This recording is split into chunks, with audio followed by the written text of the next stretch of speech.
torque on electric dipole. कहाँ? In uniform electric field. Uniform electric field में अगर एक डाइपोल रखा हो तो फिर इस डाइपोल पर टॉर्क लगने लगता है. कितना टॉर्क लगता है, क्या उसका इफेक्ट होता है, पूरा डिस्कस करेंगे. लेकिन इसे समझने से पहले एक छोटी सी बात हम और समझ लेते हैं. एक इलेक्ट्रिक फील्ड है, यूनिफॉर्म है. ये यूनिफॉर्म ना हो तो भी, चाहे यूनिफॉर्म है या नॉन यूनिफॉर्म है, इसमें आपने एक चार्ज रख दिया plus Q. Plus Q charge रख दिया और यहाँ एक और चार्ज रखा हुआ है आपने. कितना रखा हुआ है? Minus Q. तो आप मुझे बताइए, इस प्लस क्यू पर और इस माइनस क्यू पर फोर्स लगेगी या नहीं लगेगी? रखे हुए हैं दोनों, सिर्फ रखे हुए और कुछ नहीं, स्टेशनरी. लगेगी सर। फोर्स तो लगेगी. अच्छा, वो फोर्स की डायरेक्शन क्या होगी? सिर्फ डायरेक्शन बताना आपने मुझे. इस प्लस क्यू पर जो फोर्स लग रही है, electric force, Lorentz electric force बोलते हैं एक्चुअली इसे. इस लॉरेंज इलेक्ट्रिक फोर्स की डायरेक्शन, और जो माइनस क्यू है, इस निगेटिव चार्ज पर लॉरेंज इलेक्ट्रिक फोर्स की डायरेक्शन क्या होगी? सर माइनस पे जो होगी वो इलेक्ट्रिक फील्ड की डायरेक्शन के अपोजिट होगी, हम्म. और सर प्लस पे होगी इलेक्ट्रिक फील्ड लाइन के मतलब उसी डायरेक्शन में। ठीक है, सही बात है, बिल्कुल ये सही बात है. क्योंकि हमने पीछे भी कहा था. पीछे क्या कहा था? इलेक्ट्रिक फील्ड क्या बोला था? Force upon q naught. तो what is the direction of electric field? The direction of force on it. What is the direction of force? Direction of electric field. Positive charge के लिए, क्योंकि ये test charge positive था, और negative होगा तो उल्टा हो जाएगा. तो force on positive charge in electric field is always in the direction of electric field. F vector is equals to q e vector. बात समझ आई? अगर पॉजिटिव चार्ज है तो, और अगर निगेटिव चार्ज है तो निगेटिव चार्ज पर भी एक फोर्स कर लगती है, but this force is in the direction opposite to the direction of electric field. Direction of electric field, ये बात ध्यान रखिएगा आप सब. ये बात पक्का ध्यान रखिएगा कि इलेक्ट्रिक फील्ड में अगर पॉजिटिव चार्ज है तो डायरेक्शन ऑफ फोर्स कहाँ है? In the direction of electric field. Electric field में अगर निगेटिव चार्ज है तो इस पर लगने वाली फोर्स की डायरेक्शन कहाँ है? डायरेक्शन कहाँ है? In the direction opposite to the electric field. Clear है बात? भले ही आपका ये वाला इलेक्ट्रिक फील्ड यूनिफॉर्म हो या नॉन यूनिफॉर्म हो, कहीं घना इलेक्ट्रिक फील्ड है, स्ट्रॉन्गर है, कहीं वीकर है, तब भी ऐसा ही बात बनेगी. तब भी यही डायरेक्शन रहेगी फोर्स की. और अगर यूनिफॉर्म इलेक्ट्रिक फील्ड है तो भी फोर्स की डायरेक्शन यही रहेगी जो इस टाइम इन पर लग रही है. पॉजिटिव चार्ज पर फोर्स की डायरेक्शन है in the direction of electric field. Negative charge पर फोर्स की डायरेक्शन है in the direction opposite to the electric field. Upward, इधर उधर, इससे कोई मतलब नहीं है. Simply in the direction of electric field, in the direction opposite to the electric field. Clear है इतनी बात सबको? ये इतनी बात क्लियर है सबको? Yes sir. अब आते हैं हम electric dipole in uniform electric field. ठीक है, electric dipole in uniform electric, पहले हम यूनिफॉर्म इलेक्ट्रिक फील्ड की बात कर लें, फिर उसके बाद नॉन यूनिफॉर्म भी देख लेंगे. एक इलेक्ट्रिक फील्ड है ये, this is uniform electric field. और यूनिफॉर्म इलेक्ट्रिक फील्ड की प्रॉपर्टी क्या है, करेक्टरिस्टिक्स क्या है इसकी? The electric field lines, electric lines of force are parallel to each other. Electric lines, electric field lines are parallel to each other and equidistant, laterally equidistant from each other. ये मैंने बनाई electric field, uniform electric field बनाया. अब इस electric field में आपने एक dipole लाकर रख दिया. एक डाइपोल आपने यहाँ लाकर रख दिया इलेक्ट्रिक फील्ड में. ठीक है. Dipole which consist of a positive charge plus q and a negative charge minus q. This one is minus q. Negative charge, positive charge. और ये हो गया आपको dipole length. Dipole length distance between plus q minus q 2l जिसे हम represent करते हैं। ठीक है, A B, this is the mid point of dipole O. The length of dipole, as usual, the length of dipole is 2l. This is 2l. Correct. This positive charge is in electric field. It experiences a Lorentz electric force in the direction of electric field. In the direction of electric field, how much? F vector equals Q E vector. Correct. This negative charge is in electric field. It experiences another electric force, Lorentz electric force. F dash लिख दूं मैं इसको, या इसको भी मैं F लिखता हूँ, Q E वेक्टर। मैंने यहाँ माइनस क्यों नहीं लगाया, क्योंकि नेगेटिव डायरेक्शन इस फोर्स में आ गई, फोर्स की, this is the arrow of force vector, force vector, तो वो नेगेटिव अपने आप आ रहा है, कहाँ आ रहा है, देखिए ये इलेक्ट्रिक फील्ड है हमारा, this is the direction of electric field, और फोर्स वेक्टर कहाँ है, इसके अपोजिट है। करेक्ट, मैग्नीट्यूड दोनों का एक जैसे होगा। अब ध्यान से देखिए, आप ध्यान से देखिए, ये तो मैंने वेक्टर डिनोमिनेशन में लिया है, तो force on plus Q, F1 vector, मैं F1 लिख देता हूँ उसे, क्यू ई वेक्टर, ठीक है। Force on negative charge, force on negative charge F2 vector equals minus Q E vector, क्योंकि मैं यहाँ वेक्टर रिप्रेजेंटेशन नहीं ले रहा हूँ, मैथमेटिकल एक्सप्रेशन ले रहा हूँ, तो मैंने माइनस लगाया। तो नेट फोर्स बताइए आप मुझे, नेट फोर्स ऑन डाइपोल कितना हो जाएगा, जीरो। क्यों, क्योंकि दोनों फोर्स इक्वल है, अपोजिट है, दोनों फोर्स इक्वल है, अपोजिट है, तो net force on the dipole is zero. Uniform electric field में electric Lorentz electric force, net Lorentz electric force on a dipole is zero, क्योंकि दो फोर्स लग रही, दोनों इक्वल है, अपोजिट है, ठीक है, लाइन ऑफ एक्शन इनकी डिफरेंट है, लेकिन लग तो डाइपोल पर ही रही है ना, ए और B, minus q plus q, ये चार्ज, ये पूरा एक, this is single body, it is a single body. जैसे ये मेरा पेन का कैप है, अब मैं इस पर दो फोर्स लगा लूं, देखो एक फोर्स तो ये रही मेरी, और दूसरी फोर्स ये लग रही है, ठीक है, नेट नेट फोर्स तो जीरो ही है इसके ऊपर, हालांकि उस फोर्स का कुछ इफेक्ट आ रहा है, कपल बन रहा है, टॉर्क आ रहा है, रोटेशनल इफेक्ट आ रहा है, लेकिन है तो ये अभी भी अपनी जगह लिखा हुआ। तो क्वेश्चन एग्जाम में पूछा गया आपसे, क्या पूछा गया, if a dipole is set free to move in a uniform electric field, what will be its acceleration. Acceleration, जब हम सिंपली एक्सेलरेशन बोलते हैं तो इसका मतलब होता है ट्रांसलेटरी एक्सेलरेशन। तो क्या होगा, सिंपल सी बात है, if dipole is set free, if dipole is set free to move, अगर चलने के लिए इसे छोड़ दिया जाए, there is no translatory motion, translatory motion इसमें नहीं आने वाला, मतलब ये अपनी जगह नहीं बदलेगा, अपनी जगह नहीं बदलेगा। Net acceleration, net acceleration, translatory acceleration, translatory acceleration इसमें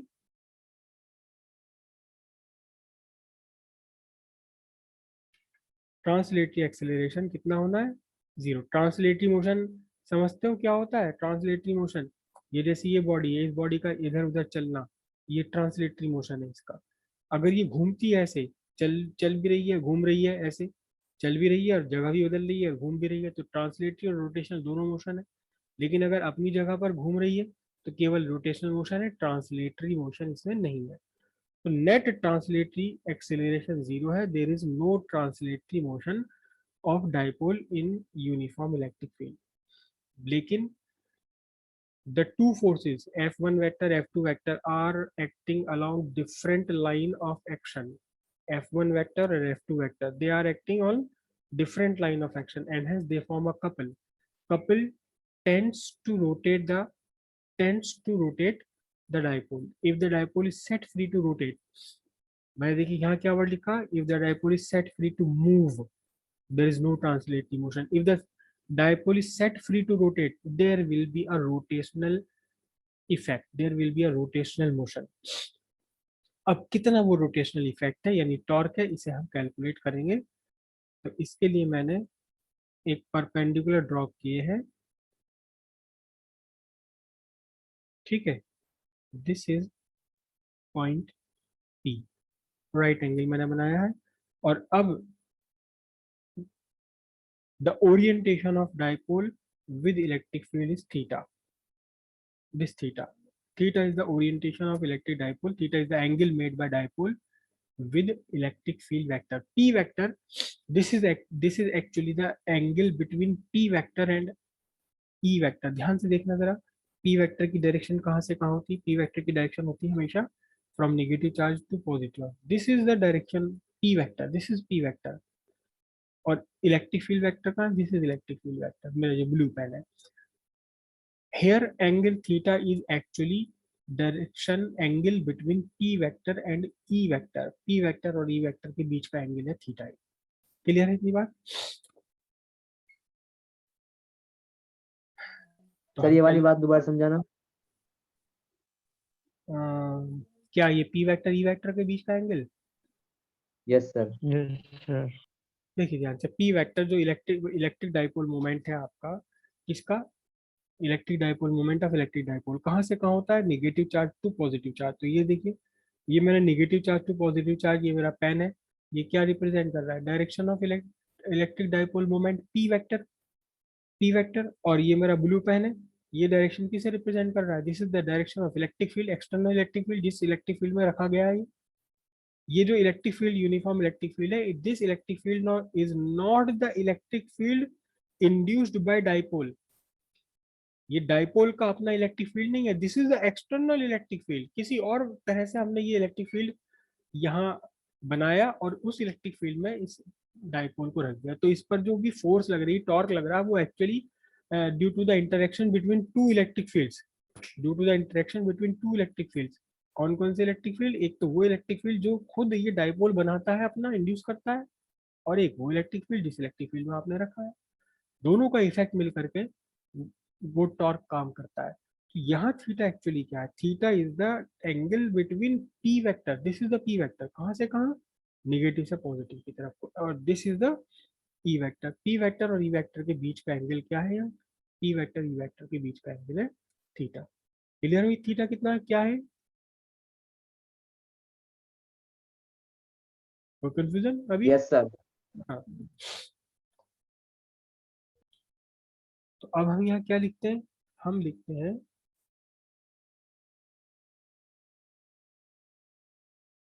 since f1 vector and f2 vector are equal and opposite, equal है, अपोजिट है, लेकिन साथ ही साथ क्या है? Acting along different line of action, hence form a couple that tends to rotate the dipole. Dipole को rotate करने की टेंडेंसी है, रोटेट कर पाएगा या नहीं कर पाएगा ये तो अलग बात है, लेकिन रोटेट करने की कोशिश जरूर करेगा, ठीक है। और जो रोटेशनल इफेक्ट है,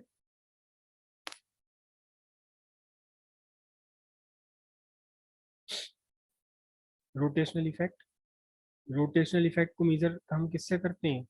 torque on dipole. Torque on dipole, tau vector equals perpendicular distance between the forces into one of the force. तो tau in magnitude, perpendicular distance between the forces. ध्यान से देखिए आप, इन दोनों फोर्सेस के बीच की परपेंडिकुलर डिस्टेंस कौन सी है? देखिए, एक फोर्स ये रही F2, मैंने ये पेन लगाया F2, करेक्ट, और दूसरी फोर्स मैंने ये लगा रखी है F1। इन दोनों के बीच का परपेंडिकुलर डिस्टेंस क्या दिखाई दे रहा है आपको? देखो साफ साफ पता चल रहा है, कोई मुझे आप बताइए कितना है इन दोनों फोर्सेस के बीच का परपेंडिकुलर डिस्टेंस? आपको डायग्राम में लिखा हुआ बना हुआ साफ साफ दिखाई दे रहा है। This is one F1 vector, this one is F2 vector, और वो डायग्राम में आपको कहीं दिख रहा है बना हुआ? देखो F1 वेक्टर और AP F2 वेक्टर कितना? Sir AP AP। AP is the perpendicular distance, ठीक है। तो परपेंडिकुलर डिस्टेंस मतलब AP, और one of the force, one of the force क्या ले लूँ मैं? Q इंटू ई, करेक्ट। और AP को क्या लिखा जाएगा फिर बताइए? In terms of 2L, in terms of 2L AP को क्या लिखा जाएगा? देखिए ये एंगल यहाँ थीटा बनने वाला है, तो AP अपोजिट साइड है, तो सिंपल सी बात है AP is equal to AB sine theta. Sine theta is equal to AP upon AB, AP equals AB sine theta, और AB कितना है? 12। तो इसको मैं क्या लिखूंगा? इसे इसे क्या लिखूंगा? इसे मैं टॉर्क, इसे टॉर्क को लिखूंगा 2L sine theta into QE। अब जरा देखा तो ध्यान से, फिर से वही बात है, Q इंटू 2L एक साथ ले लूँ मैं, Q इंटू 2L, और फिर क्या? E sine theta.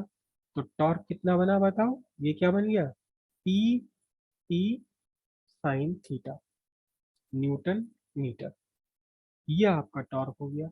और वेक्टर नोटेशन में अगर आप लेंगे तो टॉर्क वेक्टर, ध्यान से देखिए साइन थीटा आ रहा है, तो क्या बनना चाहिए? ये P vector cross P vector newton metre. ये आपका किसके रूप में हो गया? वेक्टर फॉर्म में हो गया। तो टॉर्क कहाँ का एक्ट कर रहा है? Direction of torque is perpendicular to the plane containing P vector and E vector. दोनों ना तो P वेक्टर की डायरेक्शन में है ना E वेक्टर की डायरेक्शन में, इसके परपेंडिकुलर है, जैसे हमारा होता है नॉर्मल क्रॉस प्रोडक्ट। तो cross torque on a dipole is cross product of P vector and E vector.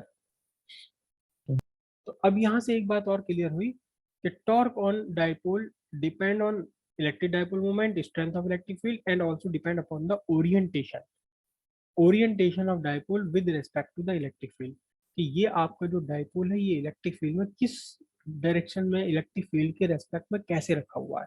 Torque की वैल्यू मैक्सिमम कब होगी? देखिए ध्यान से इसी फॉर्मूले से, टॉर्क इज मैक्सिमम कब होगा? When sine theta maximum. और साइन थीटा मैक्सिमम कितना होता है? साइन थीटा की मैक्सिमम वैल्यू कितनी है? 1। कब है ये 1 की वैल्यू? 1 कब है? कब है बोलो? व्हेन थीटा इक्वल्स, बताइए, 90 डिग्री। जब थीटा 90 डिग्री है तब टॉर्क की वैल्यू मैक्सिमम होगी। और टॉर्क मैक्सिमम कितना होगा? मैक्सिमम टॉर्क टॉर्क आपका बन जाएगा पी ई साइन 90, या सिंपल सी बात है maximum value of torque is equal to P E newton metre. कब होगा? कब होगा ये मैक्सिमम टॉर्क कब होगा? When P vector perpendicular to E vector. जब पी वेक्टर ई वेक्टर एक दूसरे के परपेंडिकुलर होंगे, इसका मतलब क्या? कि डाइपोल आपका इलेक्ट्रिक फील्ड में इलेक्ट्रिक फील्ड के परपेंडिकुलर रखा है। ये आपका इलेक्ट्रिक फील्ड है, और डाइपोल ऐसे नहीं, कैसे रखा है? बिल्कुल इलेक्ट्रिक फील्ड के परपेंडिकुलर रखा हुआ है। तब इस डाइपोल पर लगने वाला टॉर्क मैक्सिमम होगा। ध्यान से देखिए कि इनके जब ये बिल्कुल सीधा खड़ा हो जाएगा परपेंडिकुलरली, तो डिस्टेंस AP मैक्सिमम पहुंच जाएगा। जब डिस्टेंस मैक्सिमम पहुंच जाएगा तो क्या होता है? Torque perpendicular distance into one of the force, फिर क्या बनेगा? मैक्सिमम बन जाएगा। तो torque on dipole is maximum when dipole is set perpendicular to electric field के परपेंडिकुलर है, ठीक है। अब टॉर्क की वैल्यू मिनिमम कब होगी? टॉर्क की वैल्यू मिनिमम कब होगी? टॉर्क इज मिनिमम कब? व्हेन साइन थीटा मिनिमम होगा। और साइन थीटा की मिनिमम वैल्यू कितनी है? 0। कब है ये? कब है? व्हेन थीटा या तो 0 हो या 180 हो, ठीक है। और कितनी होगी टॉर्क मिनिमम? टॉर्क की मिनिमम वैल्यू कितना बन जाएगा? बोलो। P ई साइन 0 या पीई और पीई साइन 180, दोनों ही केस में टॉर्क की मिनिमम वैल्यू कितनी होगी? 0 हो जाएगी। कब होगी ये? कब होगी ये? तब होगी जब p vector parallel to e vector और p vector anti parallel to e vector. जब p वेक्टर e वेक्टर के पैरेलल हो या एंटी पैरेलल हो तो फिर टॉर्क की वैल्यू मिनिमम होगी। कितनी होगी वो मिनिमम वैल्यू? 0। अब इस पैरेलल और एंटी पैरेलल का मतलब क्या है समझ लो जरा ध्यान से। मैं तीनों चीजें बना देता हूँ एक साथ, तीन ओरिएंटेशन में बना दे रहा हूँ, ध्यान से समझना आप इसे। ये मैंने बनाया uniform electric field, uniform electric field, ठीक है। अब पहली वाली जो परपेंडिकुलर वाली कंडीशन है, यही बना दूं मैं तीनों एक साथ, तीनों एक साथ बना रहा हूँ, देखना ध्यान से, कंफ्यूज मत होना। ए, ये आपकी पहली वाली कंडीशन हो गई, माइनस क्यू प्लस क्यू, ये बना हुआ 90 डिग्री का। इस केस में आपका जो पी वेक्टर है it is perpendicular to E vector. दूसरी कंडीशन ये भी हो सकती है कि माइनस क्यू यहाँ हो और प्लस क्यू यहाँ हो। इस कंडीशन में भी आपका P vector perpendicular to E vector है। यहाँ साइन 90 होगा, यहाँ साइन 270 होगा। दोनों ही केस में साइन की वैल्यू 0 हो जाएगी आपकी। दोनों ही केस में पी वेक्टर ई वेक्टर के परपेंडिकुलर है। देखो ध्यान से आप, this is the P vector from negative to positive, और ये आपका इलेक्ट्रिक फील्ड वेक्टर, दोनों एक दूसरे के कैसे परपेंडिकुलर। सेकंड केस में देखिए, this is the P vector from negative charge to positive charge, और ये क्या है आपका इलेक्ट्रिक फील्ड वेक्टर, दोनों एक दूसरे के कैसे आ रहे हैं? परपेंडिकुलर। करेक्ट। पैरेलल वाली कंडीशन कैसी होगी? देखिए ध्यान से, पैरेलल वाली कंडीशन कैसी होगी? ये आपका माइनस क्यू और ये आपका प्लस क्यू, ठीक है। तो यहाँ ये आप देखिए, देखिए this is the P vector, कहाँ से कहाँ है P vector? From negative to positive, यही पी वेक्टर है और यही आपका क्या है? इलेक्ट्रिक फील्ड वेक्टर है। तो दोनों एक दूसरे के कैसे आ गए? पैरेलल आ गए। यहाँ आपके लिए P vector parallel to E vector, correct. Next condition और बना रहा हूँ, देखो नीचे भी बना देता हूँ डायग्राम थोड़ा सा। ये आपका पॉजिटिव चार्ज है और ये आपका निगेटिव चार्ज है, ठीक है। तो इस बार आपका पी वेक्टर कहाँ है? पी वेक्टर है from positive to negative, from positive to negative, this is the P vector, negative से पॉजिटिव। और ई वेक्टर कहाँ है? ये रहा ई वेक्टर आपका। तो यहाँ यहाँ एक्चुअली इस कंडीशन में क्या बनना है? इस कंडीशन में आपका बनना P vector is anti parallel to E vector. यहाँ भी टॉर्क आपका 0 होने वाला है, इस पर भी टॉर्क आपका 0 होने वाला है। यहाँ दोनों कंडीशंस में torque on electric dipole is maximum, maximum torque होने वाला है इस कंडीशन में। ये वाली बात क्लियर हुई आपको सबको या नहीं? No sir.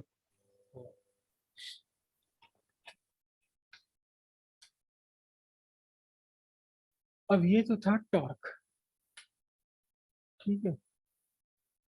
टाइम कितना बचा आपके पास? More than. नेक्स्ट क्लास कितने बजे स्टार्ट होगी? 9:30 पर? Yes sir. अच्छा, अब ये देखो कि अगला जो टॉपिक है electric potential energy in dipole, ये 15 मिनट में तो हमारे पास हमसे नहीं हो पाएगा, 15 मिनट में तो नहीं हो पाएगा। तो करें इसे या फिर इसे कल स्टार्ट करें, बताओ। आज के लिए इतना छोड़ें या स्टार्ट करें इसे, टॉपिक को करें आज? अधूरा रह जाएगा, 15 मिनट में पूरी तरह से डिस्कशन नहीं हो पाएगा इसके ऊपर।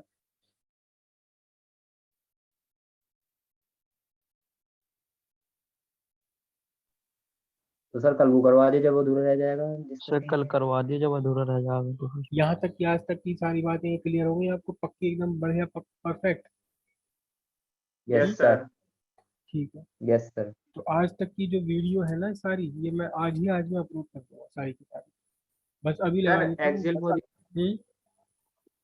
एक्सियल पोजीशन में अगर सर डाइपोल में सर एक और पार्टिकल सर उधर की तरफ रख दे, नेगेटिव की तरफ, कहाँ रख दे? मतलब जिधर नेगेटिव वो है।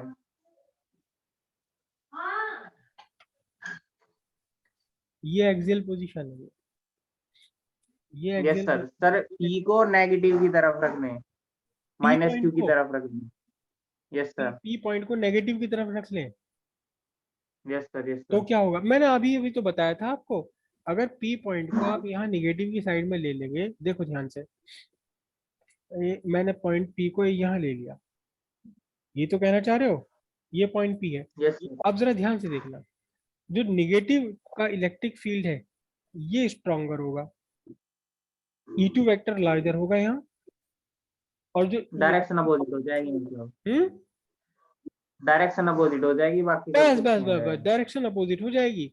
ये वाला वेक्टर थोड़ा कम हो जाएगा, तो नेट इलेक्ट्रिक फील्ड किधर बनेगा, नेट इलेक्ट्रिक फील्ड आपका ए से बी की डायरेक्शन में बन जाएगा। समझ रहे हो, यहाँ भी इलेक्ट्रिक फील्ड की डायरेक्शन कौन सी थी, नेट इलेक्ट्रिक फील्ड की डायरेक्शन ए से बी थी, और जब यहाँ ले लेंगे तो यहाँ भी इलेक्ट्रिक फील्ड की डायरेक्शन कहाँ से कहाँ आ जाएगी, ए से बी की तरफ आएगी। लेकिन दोनों ही केस में डायरेक्शन ऑफ इलेक्ट्रिक फील्ड रहेगी कहाँ, पी वेक्टर की डायरेक्शन में, चाहे आप इधर ले लें पॉइंट या इधर ले लें आप पॉइंट। बस कुल मिलाकर के अगर आप E1 और E2 को यहाँ दोनों को एक दूसरे से कंपेयर करेंगे तो दोनों में डायरेक्शन ऑफ इलेक्ट्रिक फील्ड एक ही डायरेक्शन में आनी है, नेट इलेक्ट्रिक फील्ड एक ही डायरेक्शन में आना है। देख रहे हो आप ध्यान से, या नहीं समझ आई इतनी बात ये।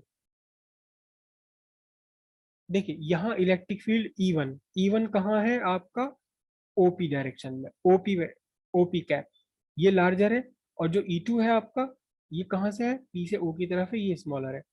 तो नेट इलेक्ट्रिक फील्ड आपका कहाँ बचा है, O2P बचा है। अब यहाँ देखिए इस पॉइंट पर देखिए, E2 which is direct due to negative charge along OP, O से P की डायरेक्शन में आ रहा है, ये लार्जर है, और जो इसका अपोजिट वेक्टर आ रहा है, अपोजिट इलेक्ट्रिक फील्ड आ रहा है कहाँ से कहाँ, कौन सी डायरेक्शन में, P से O की डायरेक्शन में, ये स्मॉलर है। तो नेट इलेक्ट्रिक फील्ड यहाँ भी कहाँ बचेगा, नेट इलेक्ट्रिक फील्ड यहाँ भी आपका OP की डायरेक्शन में ही बचेगा।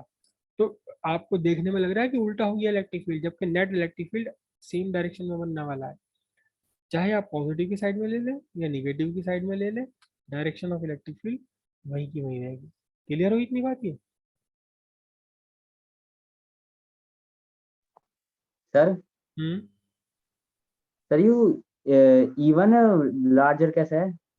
कहाँ पर, यहाँ इसमें यहीं पे। डिस्टेंस कम है ना। देखो E1 वेक्टर है ड्यू टू पॉजिटिव चार्ज, अब पॉइंट P से पॉजिटिव चार्ज कम डिस्टेंस पर है, और E2 है yes sir, due to yes. Negative charge P से ज्यादा डिस्टेंस पर है। तो electric field inversely proportional to the square of distance, जिसका डिस्टेंस कम है वो स्ट्रॉन्गर इलेक्ट्रिक फील्ड है, जिसका डिस्टेंस ज्यादा वो वीकर इलेक्ट्रिक फील्ड है। यहाँ भी ऐसे ही है, यहाँ ये E2 लार्जर मतलब क्यों सर हो कोई गया, फर्क नहीं पड़ेगा डायरेक्शन में? डायरेक्शन में कोई फर्क नहीं आने वाला, बस ये बात है कि यहाँ E1 स्ट्रॉन्गर था due to positive charge, E2 due to negative charge weaker था। इस केस में electric field due to negative charge stronger बन जाएगा, E2 स्ट्रॉन्गर बन जाएगा, और E1 due to positive charge ये वीकर बन जाएगा, लेकिन नेट इलेक्ट्रिक फील्ड की डायरेक्शन वही रहेगी जो यहाँ है, दोनों तरफ एक ही डायरेक्शन रहेगी हर जगह। क्लियर हो इतनी बात। Okay sir. अच्छा इसमें भी यही कंडीशन बन रही है, देखो इक्वेटोरियल लाइन पर देखें, अगर पॉइंट पी आप नीचे ले लें, यहाँ ले लें, मैं इसको नीचे एक्सटेंड करके यहाँ ले लूँ पॉइंट पी, तो भी नेट इलेक्ट्रिक फील्ड आपका कहाँ बनेगा, बी से ए की डायरेक्शन में बनेगा, अपोजिट टू पी वेक्टर। चाहे आप ऊपर ले लें या ले लें या बीच में ले लें, यहाँ पर बीच में भी आ चुका है ये क्वेश्चन आपका, यहाँ पॉइंट ओ पर मिड पॉइंट पर भी आ चुका है इलेक्ट्रिक फील्ड फाइंड करने के लिए। तो मिड पॉइंट पर इलेक्ट्रिक फील्ड फाइंड करने के लिए सिंपल सी बात है, यहाँ इस वाले फॉर्मूले में आप आर की वैल्यू जीरो कर देंगे, एल को जीरो नहीं कर सकते, फिर आर जीरो हो जाएगा यहाँ, और फिर कुल मिलाकर आपका बचेगा -P/L क्यूब, एल क्यूब आ जाएगा, स्क्वायर से स्क्वायर कैंसिल होकर एल क्यूब आ जाएगा, और ये मैक्सिमम वैल्यू हो जाएगी आपकी इलेक्ट्रिक फील्ड की।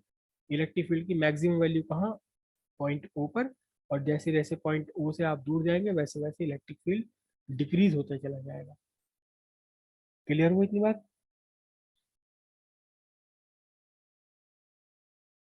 क्लियर हुई। सर डिक्रीज होएगा?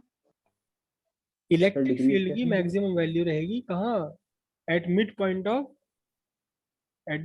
ऑफ डाइपोल, यहाँ यहाँ यस आर सर। की वैल्यू जीरो हो गई ना, देखो ध्यान से आप, ये आर यस की सर। वैल्यू जीरो हो गई, आर की वैल्यू जीरो हो गई तो हम्म। क्या बचा, एल क्यूब बचा आपका, और जैसे जैसे आप इस यहाँ से दूर जाएंगे वैसे वैसे ये r की वैल्यू बढ़ती चली जाएगी। तो इसका मतलब पूरा का पूरा डिनोमिनेटर आपका बढ़ रहा है। डिनोमिनेटर बढ़ रहा है तो क्या होगा, magnitude of E vector decrease होता चला जाएगा। क्लियर है?